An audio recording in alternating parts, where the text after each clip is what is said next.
Kami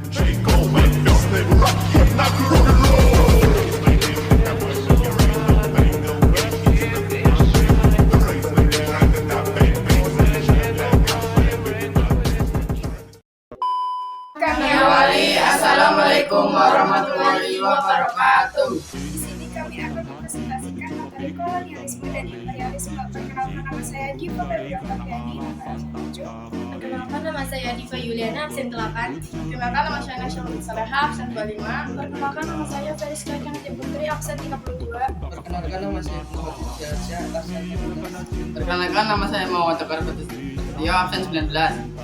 VOC, Verenigde Oost-Indische Compagnie merupakan kongsi dagang Belanda yang mampu menguasai Nusantara pada abad ke-17.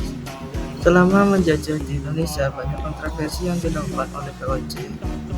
Pembentukan VOC didirikan oleh Johan van Oldenbarnevelt pada tahun 1602 yang dilatar belakangi adanya persaingan dagang antar pedagang Belanda. Keberadaan VOC menjadi sangat menguntungkan bagi Belanda, mengingat VOC menjadi pemasok terbesar Belanda. Berdirinya VOC diawali dari modal pertama sebanyak 6,5 miliar gulden oleh 17 direktur yang kemudian dikenal sebagai Heren 17. Kantor perdana VOC terletak di Banten dengan pimpinan Francois Witter. Tujuan pembentukan VOC mencegah persaingan tidak sehat antar sesama pedagang Belanda guna memperoleh keuntungan besar, memperkuat posisi Belanda dalam menghadapi persaingan antar pedagang Eropa dan Asia, membantu dana pemerintah Belanda yang sedang berperang melawan Spanyol. Setelah mengalami perkembangan yang pesat, VOC menghadapi masalah dengan pedagang Spanyol dan Portugis. Hal tersebut membuat pemerintah Belanda memberikan hak oktroy atau hak istimewa kepada VOC. Hak oktroy memberikan akses penuh kepada VOC layaknya sebuah kerajaan. Isi hak oktroy adalah sebagai berikut: hak melakukan monopoli perdagangan, hak atas perekrutan pegawai, membentuk angkatan perang, melakukan perang, membangun benteng dan melakukan perjanjian, mencetak dan mengeluarkan uang. Hak oktroy bertujuan untuk menyingkirkan Portugis dan Spanyol menguasai Nusantara, serta memaksa penguasa Jawa untuk hanya berdagang dengan VOC. Dengan adanya oktroy ini, VOC menjadi kongsi dagang yang paling cepat perkembangannya. Gubernur Jenderal VOC Peter Pot menjabat sebagai Gubernur Jenderal VOC pada tahun 1610 sampai 1614. Peter Pot adalah salah satu Gubernur Jenderal awal VOC yang memiliki dua masa jabatan terpisah selama masa keduanya. Ia terlibat dalam konflik dengan Kerajaan Mataram. John Peterson Kohn. Masa pemerintahan John Peterson Kohn menjabat sebagai Gubernur Jenderal pertama pada tahun 1619 sampai 1623 dan kedua pada 1627 sampai 1629. John Peterson Kohn adalah salah satu Gubernur Jenderal paling terkenal VOC. Ia berperan penting dalam mendirikan Batavia, sekarang Jakarta, sebagai pusat VOC di Asia Tenggara dan juga dalam mengondisikan kekuasaan VOC di wilayah tersebut. Kebijakan ekonomi VOC: 1. Hak ekstripasi. Hak ekstripasi merupakan hak kekuasaan untuk menebang atau memusnahkan tanaman Ekstrim merupakan hak kekuasaan untuk menebang atau memusnahkan tanaman rempah-rempah saat hasil produksinya melebihi ketentuan. Tujuan dari penerapan hak ekstrimasi ini adalah untuk mencegah harga rempah-rempah merosot di pasaran. 2. Kontingenen adalah kebijakan wajib pajak yang harus dibayar sesuai nominal yang telah ditentukan VOC. Pajak ini berupa hasil bumi. Sayangnya tidak ada sistem ganti rugi apabila terjadi kegagalan panen. 3. Fair pledge leveranti. Leveranti adalah kebijakan wajib rakyat untuk menyerahkan hasil buminya hanya kepada VOC. Penjualan rempah-rempah kepada selain VOC tidak diperbolehkan. 4. Pelayaran hongi. Pelayaran hongi ini dilakukan dengan melakukan ekspedisi pelayaran, terutama di Indonesia bagian timur seperti Ambon, Maluku, Pulau Seram, dan Ternate Tidore. Kebijakan ini bertujuan untuk mengontrol produksi rempah-rempah sekaligus mengawasi jalannya monopoli perdagangan. Perlawanan terhadap VOC. Perlawanan rakyat Maluku yang dipimpin oleh Sultan Nuku, perlawanan rakyat Makassar yang dipimpin oleh Sultan Hasanuddin, perlawanan rakyat Maluku yang dipimpin oleh Sultan Nuku, perlawanan rakyat Makassar yang dipimpin oleh Sultan Hasanuddin, perlawanan rakyat Mataram Islam yang dipimpin Sultan Agung, perlawanan rakyat Banten yang dipimpin oleh Sultan Agung Tritayasa. Berakhirnya VOC Foreign Ostindische Company mengalami berbagai masalah selama abad ke-18 yang akhirnya menyebabkan berakhirnya perusahaan tersebut. 1. Kebangkrutan. VOC menghadapi masalah keuangan yang serius karena utang besar dan biaya operasional yang tinggi pada tahun 1799. Perusahaan tersebut dinyatakan bangkrut.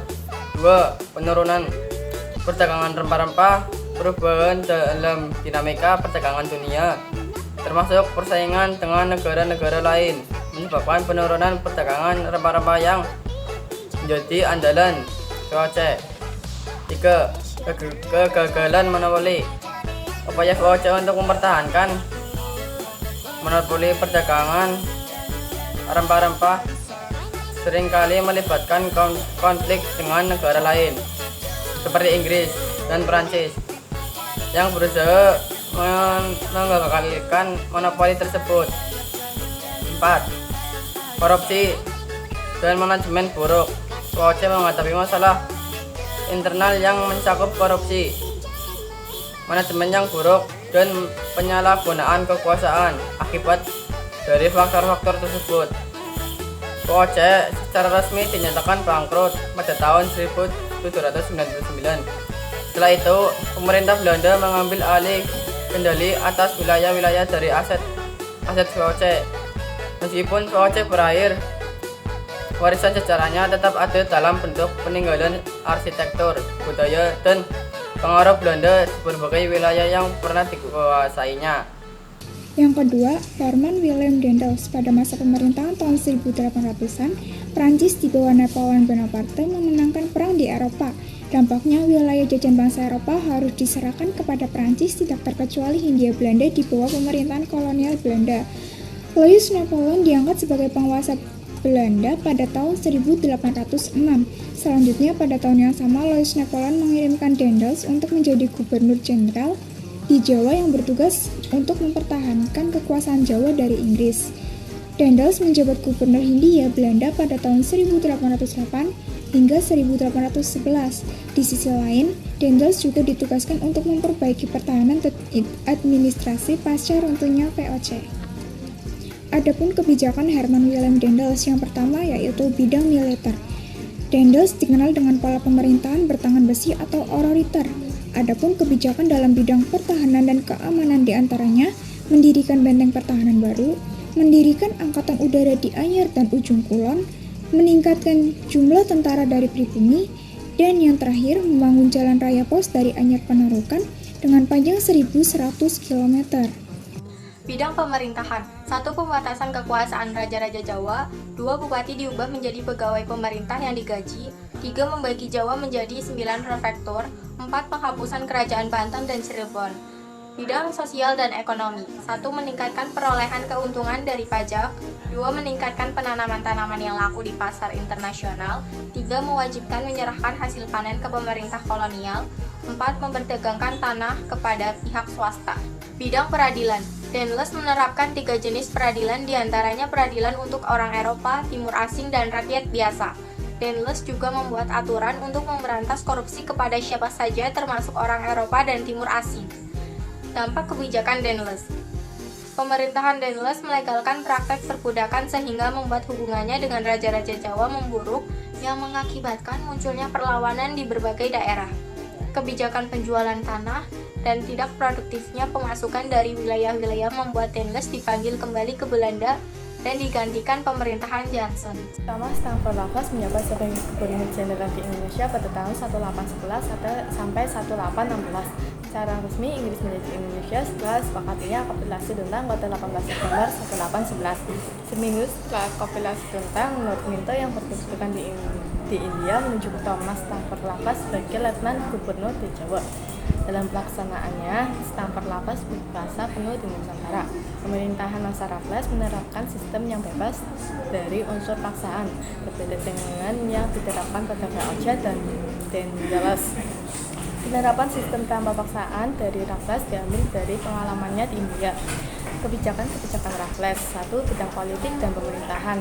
Membagi Jawa menjadi 16 keresidenan dan 1 keresidenan menjadi beberapa distrik, mengubah sistem pemerintahan feodal, pemerintahan di bawah bangsawan menjadi pemerintahan kolonial bergerak berat, mengubah penguasaan pribumi atau bupati menjadi pegawai pemerintahan kolonial. 2. Bidang ekonomi. Menghapus pajak hasil bumi, kontingente, dan penyerahan wajib pajak atau vertical referental. Menerapkan sistem sewa tanah, land system. Petani diberi kebebasan untuk menanamkan ekspor, sedangkan pemerintah membuat pasar untuk merangsang petani menanam tanaman yang paling menguntungkan. Monopoli garam dan minuman keras. 3. Bidang sosial. Menghapus kerja rodi atau kerja paksa, menghapus perbudakan. 4. Bidang hukum. Hukuman didasarkan pada kesalahan dan bukan meniadakan hukuman dari bupati karena menimbulkan dualisme hukum. 5. Bidang ilmu pengetahuan. Ditulisnya buku History of Java, ditemukannya bunga Raffles Arnoldi, dibangunnya kebun raya Bogor, memberikan bantuan penelitian kepada John Cranford sehingga berhasil menyelesaikan tulisannya yang berjudul History of India Archipelago. Mendukung perkumpulan Batavia, Genootschap van Kunst en Wetenschap, perkumpulan kesenian budaya dan ilmu pengetahuan, penemuan Candi Borobudur. Kegagalan Raffles. Ada beberapa kegagalan dari kebijakan Raffles ketika menjabat sebagai Letnan Gubernur di Jawa, diantaranya sulitnya mengubah budaya dan kebiasaan petani, kurangnya pengawasan pemerintah dan peran kepala desa dan residen lebih kuat daripada sistem yang dibangun oleh Raffles. Hal ini terjadi karena petani lebih menghormati raja atau bupati dibanding pegawai Eropa. Banyaknya penyelewengan yang dilakukan oleh kepala desa dalam pengambilan pajak. Kepala desa membebankan pajak yang lebih banyak daripada standar pajak yang dibuat Raffles sehingga memperburuk keadaan. Gagalnya penghapusan perbudakan dan monopoli perdagangan. Akhir pemerintahan Raffles tidak berlangsung lama. Hal ini berkaitan dengan berakhirnya masa jabatan Lord Minto yang digantikan oleh Lord Moira pada tahun 1813. Lord Moira tidak tertarik dengan kebijakan Raffles sebagai Letnan Gubernur Hindia Belanda yang dianggapnya hanya membebani anggaran pusat. Oleh karena itu, Raffles digantikan oleh John Vandal yang datang tanggal 11 Maret 1816. Bertugas mengawasi kantor hingga Belanda mengambil alih beberapa bulan kemudian.